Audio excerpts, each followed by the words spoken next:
Hello दोस्तों, आज हम लोग देखेंगे किसी भी प्लेन फिगर का सेंट्रोइड हम लोग किस तरीके से फाइंड आउट कर सकते हैं। आप लोग आपकी स्क्रीन पर एक क्वेश्चन देख रहे हैं जिसमें एक टी सेक्शन दिया हुआ है गिवन डायमेंशंस का। सबसे पहला काम, जब भी हम लोगों को किसी भी प्लेन फिगर का सेंट्रोइड फाइंड आउट करना होगा तो हम लोग सबसे पहले ड्रॉ करेंगे उसकी रेफरेंस एक्सिस। तो रेफरेंस एक्सिस हम लोग किस तरीके से ड्रॉ करते हैं, गिवन फिगर का जो भी सबसे लेफ़्ट वाला पॉइंट होगा या फिर सबसे लेफ़्ट वाली लाइन होगी वहाँ से हम लोग ड्रॉ करेंगे वाई एक्सिस को, और जो सबसे बॉटम वाला पॉइंट होगा या फिर जो सबसे बॉटम वाली लाइन होगी वहाँ से हम लोग ड्रॉ करेंगे एक्स एक्सिस को।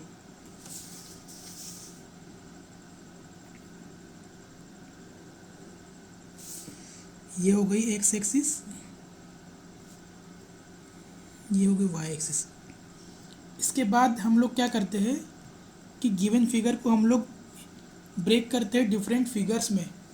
हम लोग गिवन फिगर को ब्रेक इस तरीके से करते हैं कि हम लोगों को ऐसे नॉन फिगर्स मिल जाए जिसका सीजी हम लोगों को पहले से पता होता है। जैसे फॉर एग्जांपल, अगर हम लोग इस टी सेक्शन को ब्रेक करना चाहते हैं तो हम लोग इसको किस तरीके से ब्रेक करेंगे, इस तरीके से। इस तरीके से ब्रेक करने के बाद में हम लोगों को दो रेक्टेंगल मिल गए। यहाँ पर दो रेक्टेंगल मिल गए, इसका मतलब दोनों रेक्टेंगल का सीजी हम लोग फाइंड आउट कर सकते हैं डिफरेंट अलग अलग तरीके से। तो ऊपर वाला जो रेक्टेंगल उसको हम लोगों ने बोल दिया फिगर नंबर 1, वो जो नीचे वाला रेक्टेंगल है उसको हम लोगों ने बोल दिया फिगर नंबर 2। इसके बाद में हम लोग ये देखते हैं कि जो गिवन फिगर है क्या वो फिगर किसी भी एक्सिस के अबाउट सिमेट्रिकल है या फिर नहीं है।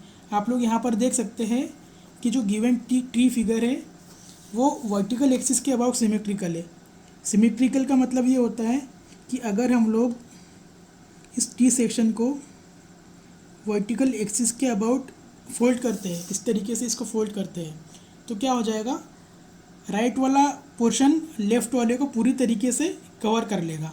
इसका मतलब ये हो गया कि जो गिवन फिगर है वो सिमेट्रिकल है वर्टिकल एक्सिस के अबाउट।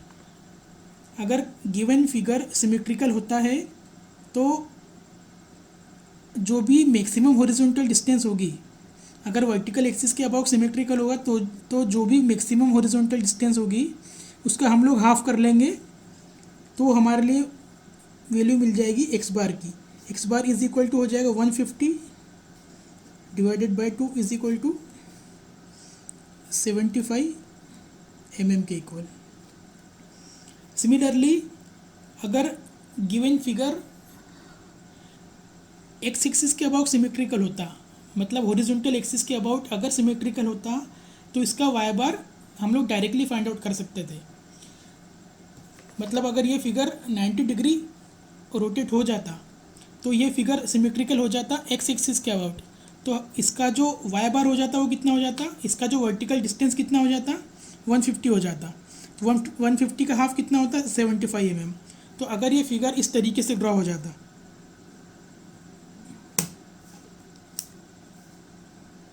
अगर ये फिगर इस तरीके से बनता तो ये फिगर क्या होता, हॉरिजॉन्टल एक्सिस के अबाउट सिमेट्रिकल हो जाता। तो इसका वाई बार की वैल्यू क्या मिल जाती है हम लोगों को, Y bar is equal to 150 divided by 2, हम लोगों को मिल जाता 75 mm के इक्वल। तो अब हम लोग को वाई बार एक्स बार की वैल्यू मिल गई।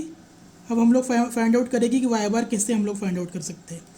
तो आप लोग जानते हैं कि हमारे पास में एक्स बार और वाई बार कैलकुलेट करने के दो फार्मूले होते हैं।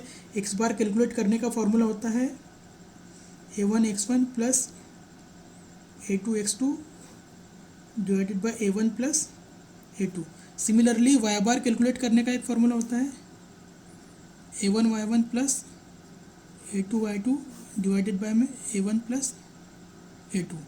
यहाँ पर a1 जो होगा वो होगा area of figure number 1, a2 होगा area of figure number 2, y1 होगा फिगर नंबर 1 का जो सेंट्रॉइड होगा उसकी डिस्टेंस एक्स एक्सिस से, और y2 होगा फिगर नंबर 2 का जो सेंट्रॉइड होगा उसकी डिस्टेंस एक्स एक्सिस से। तो आइए हम लोग देखते हैं कि किस तरीके से हम लोग a1, y1, a2 और y2 की वैल्यू फाइंड आउट कर सकते हैं। तो सबसे पहले एरिया ऑफ फिगर नंबर 1 क्या हो जाएगा हमारे पास में 150 मल्टीप्लाइड बाय 50। इसको हम लोग सॉल्व करेंगे तो हम लोगों को वैल्यू मिलेगी 7500 mm²। इसके बाद में हम लोग y1 की वैल्यू फाइंड आउट करेंगे। y1 क्या होगा, फिगर नंबर 1 का जो सेंट्रोइड होगा उसकी डिस्टेंस x एक्सिस से कितनी होगी। एक्चुअली में y क्या होता है, वर्टिकल डिस्टेंस जो हम लोग कैलकुलेट करते हैं उसको y बोलते हैं हम लोग। y1 क्या होगा, फिगर नंबर 1 का जो सेंट्रोइड होगा उसकी डिस्टेंस x एक्सिस से। तो देखिए हम लोग इसको कैसे कैलकुलेट करेंगे, x एक्सिस से तो यहाँ तक की डिस्टेंस कितनी हो गई 150 mm। और हम लोगों को पता है कि रेक्टेंगल के केस में जो सेंट्रोइड होता है वो कहाँ पर प्रेजेंट होता है, b/2 और d/2 डिस्टेंस पर। तो यहाँ से यहाँ तक की डिस्टेंस कितनी हो गई 150 mm। और यहाँ से लेकर तो इस सेंट्रोइड की डिस्टेंस कितनी हो जाएगी, हम लोग इस टोटल डिस्टेंस का क्या कर देंगे, हाफ कर देंगे।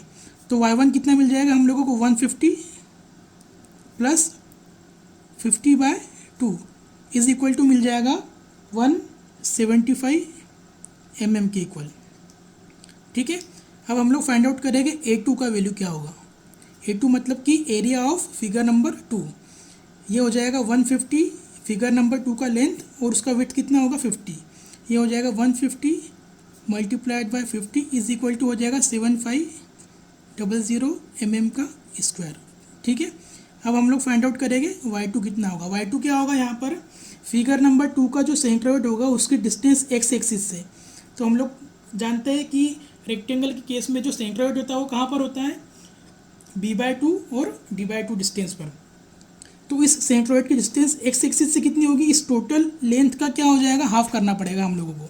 टोटल लेंथ कितनी है 150 का हाफ अगर हम लोग कर देंगे तो इस x एक्सिस से इस सेंट्रोइड की डिस्टेंस हम लोगों को मिल जाएगी।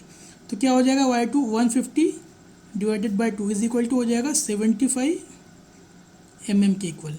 ठीक है, अब हम लोगों को सभी वैल्यूज़ मिल गई है, a1 y1 a2 और y2। इन सभी वैल्यूज़ को हम लोग पुट कर देंगे इस y बार वाले फॉर्मूले में।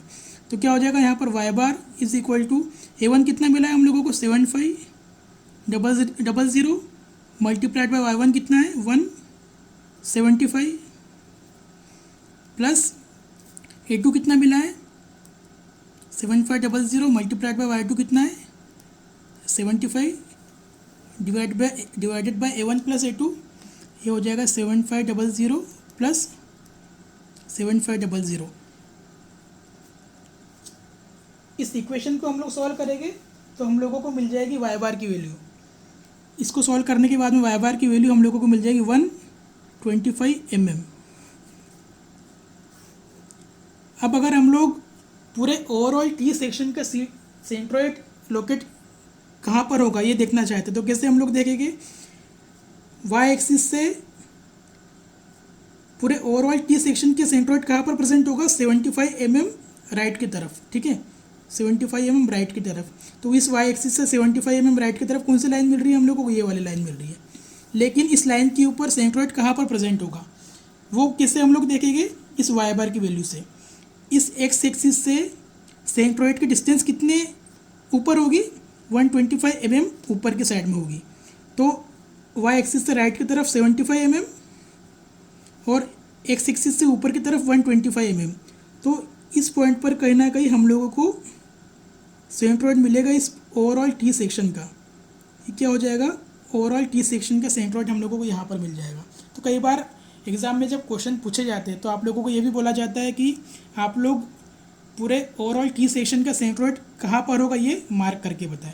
तो इस तरीके से आप लोग किसी भी फिगर का सेंट्रोइड फाइंड आउट कर सकते हैं, टी सेक्शन का, आई सेक्शन का, एल सेक्शन का, या फिर उसके अलावा जो भी प्लेन फिगर्स दिए रहेंगे उसका सेंट्रोइड भी आप लोग फाइंड आउट कर सकते हैं। Okay, thank you.